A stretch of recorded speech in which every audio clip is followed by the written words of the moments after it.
Welcome back to Living in Mexico. I'm Ana Maria Salazar. Thank you so much for joining us. And it happened, the elections took place 1 week ago, and it pretty much went as predicted by today's guest. He's joining us again, Carlos Ramirez.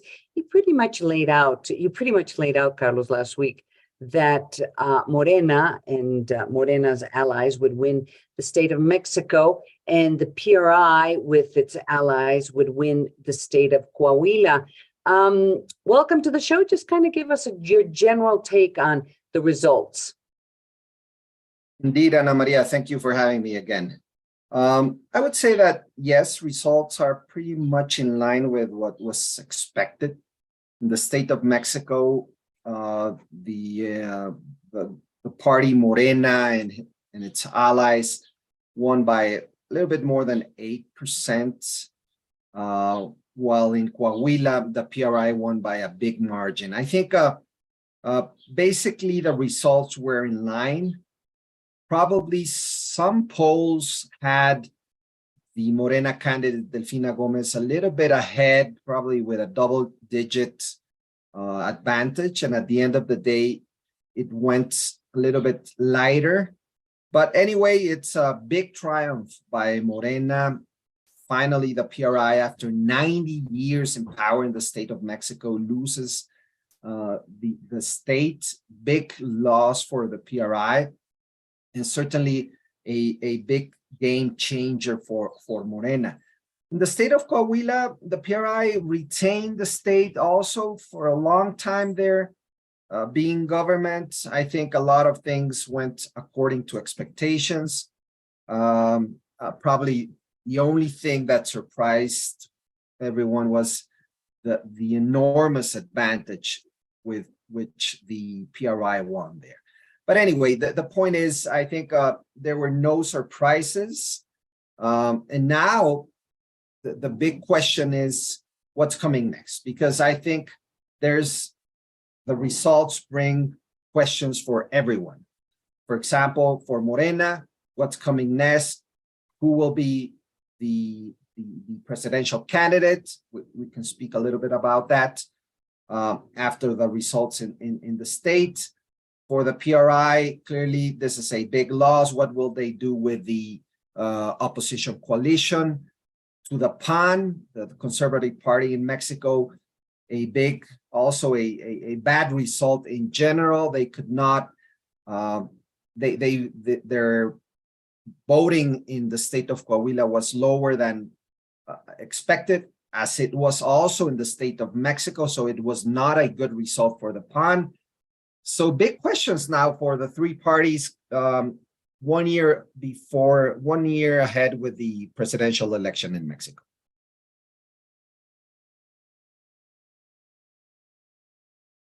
So now we have to start looking towards the future. I mean, literally the presidential election started as of this Monday. There was this dinner in which President Manuel Lopez Obrador, it was at a restaurant. It wasn't at the presidential palace, which I thought was interesting. And I guess all the governors from Morena were invited. The potential presidential candidates for Morena were invited, and some of the leaders of the Morena party were invited. And the reason was to celebrate Delfina Gomez's success and the next governor of the state of Mexico State. But there was some rules laid out, or at least they were, I mean, we will have better information this week on Monday, but apparently, I guess the president is now telling all of those who want to be potential presidential candidates for Morena that they're going to have to quit their jobs, which would mean Marcelo Ebrard, as Secretary of Foreign Relations, would have to step down. Adán Augusto Lopez, as Secretary of Gobernación, would have to step down. And Claudia Sheinbaum, as the head of Mexico City, the mayor of Mexico City, will have to step down. And Ricardo Monreal would have to step down from the Senate as head of Morena. And it's so. Are we confident, or what's your take on this pressure that the president is now exercising on these potential candidates? Yes. So after the results of Sunday, I think it's pretty clear for everyone that Morena is a clear favorite to win the presidential election of next year. Why? Because it controls 23 out of 32 states in the country, because the president is popular, because the polls are showing a big advantage for Morena and its allies against the coalition, the opposition coalition. So 1 year before the election, things seem to be going in the right direction for Morena and the president. So I think the president, understanding that and being a pretty clever politician, without major restrictions in terms of law, what the law says, wants to put his candidates, I mean, the candidates of Morena, his potential successors, to compete in a process that brings everyone out and in some way or another make them and in some way or another put them in the spotlight.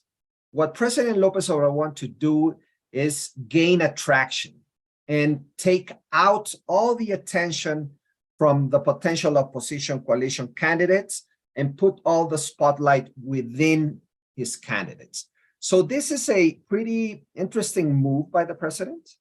I would say that a little bit surprising because everyone was expecting that this was going to happen, but more into the September month of this year. But now everyone will have to resign. And I think this takes by surprise two of the main candidates. Claudia Sheinbaum probably was thinking that she could resign more into the September-October timeline. And also Adán Augusto, as the interior minister, he will have to resign in a couple of weeks. So yeah, it is an interesting move by the president, but clearly the intention is to put all the spotlight, within its candidates.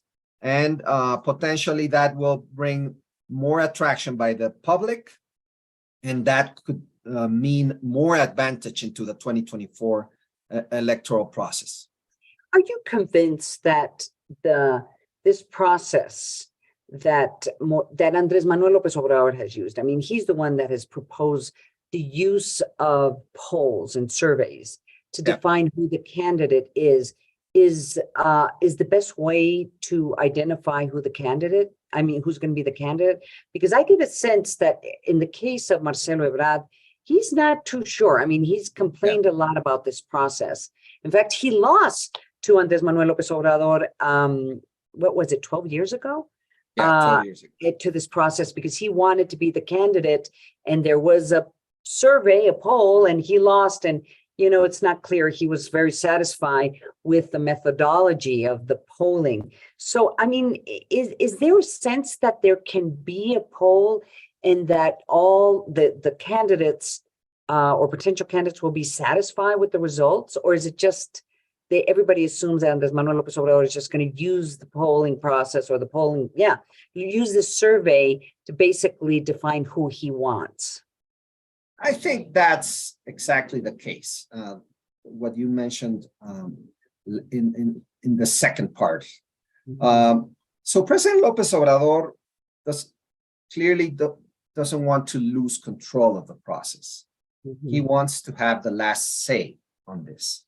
So a poll is a way to control the process, because always polls can be shady, right? The results can be in some way or another can be manipulated through the way you ask the question, through the way you choose who is going to bring up the poll. So there are ways to manipulate the process. So my sense is that this way allows President Lopez Obrador to maintain control of the process. And because, for example, if you compare this process with the US primary process, which is a long-established, obviously, very long-established process. I mean, there you have very open way to select your preferred candidates, because all the people, I mean, they have to go to all states, they have to campaign, they have to propose, and everyone sees who are the potential candidates. Through a poll, really, that doesn't happen. It's more a way of, okay, yeah, I'm going to go to some state and I'm going to do some rallies, and then I'm going to do some, I'm going to talk to the media, whatever. But anyway, it is not a way for the public to really, really get to know its potential candidate. So I think that's in behind this this process, Ana Maria.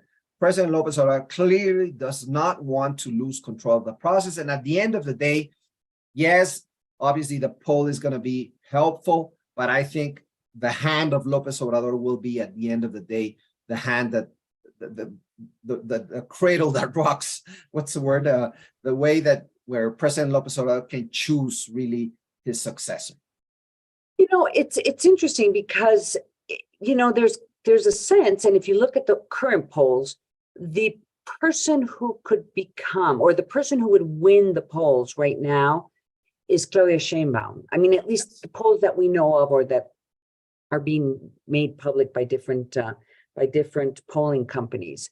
But Marcelo Ebrard, I get a sense he has a better structure nationwide, simply because he's been trying to be a candidate for the last 12 years and hasn't been successful. So, I mean, I think he had been planning on this process, or maybe he thought that Andres Manuel Lopez Obrador would give him, you know, they would basically, that it's his turn, so he should be the candidate. So, I mean, at the end of the day, what will happen if someone like Marcelo Ebrard or even Adán Augusto is not satisfied with the survey or the results of the survey? Yes. So my sense, and it is a view according to the incentives each politician has at this stage. So clearly, yes, you're right. Sheinbaum seems to have a lead, both through what we know of polls. That lead is around 10 to 15 points. So it is going to be very difficult for Ebrard to change that number. But you are right also. He has a chance. Probably last week, his chances were very low. Now his chances are a little bit better with this decision to everyone resigning and three-month campaigning or 2-month campaigning process. So, but at the end of the day, the decision will be made by, let's say, part of the poll, part of Lopez Obrador. So what can Ebrard really do if he is not selected? Can he break with a party? Well, yeah, he could, but where is he going to go? His options are pretty slim. He could either go with Movimiento Ciudadano, that, as we know, this is a party that wants to go by itself in the 2024 presidential election, but by himself, he will not earn more than 10, 15 points in the presidential election of 24. So he will lose.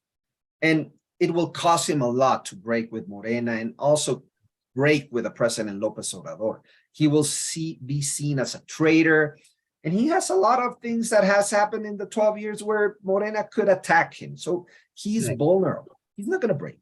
And Adán Augusto, he's very close to the President Lopez Obrador. He's his friend. He's not going to break either. He will remain with Morena and probably ask for another post if Sheinbaum wins, to work with Sheinbaum in the next government. If they win, obviously, we are assuming here that anyone could win within Morena, but they still have to win against the opposition, right? In the June election. Right. No, and that's a good point, because also what was said about this meeting that took place on Monday, that the president had suggested that, you know, second place and third place could become either the head of the Senate, head of the lower house, and maybe a secretary, take on a position in the cabinet of the new Morena government, assuming that the Morena candidate wins. Let me ask you this, and I think it's really important to underline to our audience that all this process, as it's taking place, it's illegal. I mean, it is goes against the electoral law laid out in Mexico. You're not supposed to do pre-campaigns. You're not supposed to be campaigning right now. You have to wait until the end of the year, right, when there's supposed to be a process in which they select it. So, but Morena and President Manuel Lopez Obrador decided that they're not going to respect and follow the law. I mean, that's true. But at the same time, some of the stuff that happened this week, I mean, could you just tell our audience what happened what was it? It was Thursday with the Green Party that basically had a major rally in the middle of the street up in Santa Fe, where they brought in hundreds of people in buses in the middle of the day during the working hours. You know, they blocked the street and they kind of showed that it was a rally of support for Claudia Sheinbaum, the mayor of Mexico City, who is supposed to be working, and you're not supposed to be using, resources, government resources to do campaigning either now or later on. So, Ana Maria, this is a terrible irony, right? For many years, President Lopez Obrador basically asked the electoral authorities to basically work to have a fair playing field for everyone, right? Right. And this was since 2006 in that very controversial election, but also in 2012 and in 2018. And let us not forget that the two biggest electoral reforms in Mexico's history, or probably two out of the three biggest electoral reforms in Mexico history, 2007 and 2013, or 2014, both were made basically because Lopez Obrador wanted fairness in the process, because he worked for that. Now, some years later, him in power, basically those rules are being absolutely not taken into account. So clearly the president of Mexico doesn't care about the electoral rules. He has basically pushed his people to violate the law. And that's what we saw on Thursday, which was, I mean, what can we say about a working day, the Green Party having a rally, the mayor of Mexico City attending and saying that she wants to be part of that coalition? I mean, this is outrageous, Ana Maria. But unfortunately, that is what the president has already opened the door for. And he, every day he says, he wants to meet with a National Electoral Institute and basically asks for the INE to be fair in the electoral process, but he clearly knows that he is violating the law. So yeah, it is a terrible irony. I was quite shocked about what happened with Claudia Sheinbaum, because you just there was no justification. I mean, you could see Marcelo Ebrard traveling around and he would try to justify it some way. The same thing, the Secretary of Gobernación, I mean, they clearly were campaigning and trying to get close to the governors. But this, there was no excuse. So this leads me to one last question. I really appreciate you joining us. We haven't spoken about the opposition. And it just seems that, as all of them are trying to get media time, and even I'll be interviewing some of them, those who speak English on this show and then in the upcoming weeks. But the bottom line is that it just doesn't seem that there is a decision to try to figure out how they're going to select one candidate that will represent this alliance, or that they will represent an opposition parties. And in fact, with these results, it seems that they're more divided than ever. Is that pretty much where we're going? Not necessarily. Let me answer why. My sense is that clearly, I mean, this result on Sunday was not good for the opposition coalition. They know that they are in disadvantage, and they know that they have to hurry up. So they announced that on the 26th of June, I think the 27th, they will announce the process through which they will choose their own candidate. Remember, there are 13 candidates right now, and actually this week, one more came into line. So there are 14 candidates within the opposition that want to be president. So Right. on this announcement on the late days of June, they will state how will they choose one of those 14. It's going to be very difficult, but at least the good sign is that they finally are going to say something on how they will choose it. Because Right. right now, the advantage is so big by Morena in terms of visibility that they need to hurry up and they need to bring a candidate to the public and start the process. So I think So that was positive. legally, when do the parties have to have their presidential candidates selected? What does By the what end of the year, which by is the end of the crazy year? because we'll probably have candidates by the end of August, early September, which will be 2 or 3 months before what the electoral rules states. Wow, that's very interesting. Yeah. Carlos Ramirez, it's great to have you on the show. You got to come back. We're going to be talking. It's a year away, but I think it seems sooner. I think, and there's of course a lot of definitions that are going to be taking place in the next couple of weeks. So I really appreciate you joining us. Thank you so Thank you, much. Ana Maria, for having me. Anytime. Thank you. That was Carlos Ramirez, political analyst, and he was right on point when he said, and he told us what was going to happen last weekend in terms of who was going to win and who was going to lose. And I always enjoyed talking to him. We're going to go to commercial break. I'm Ana Maria Salazar, and you're listening and watching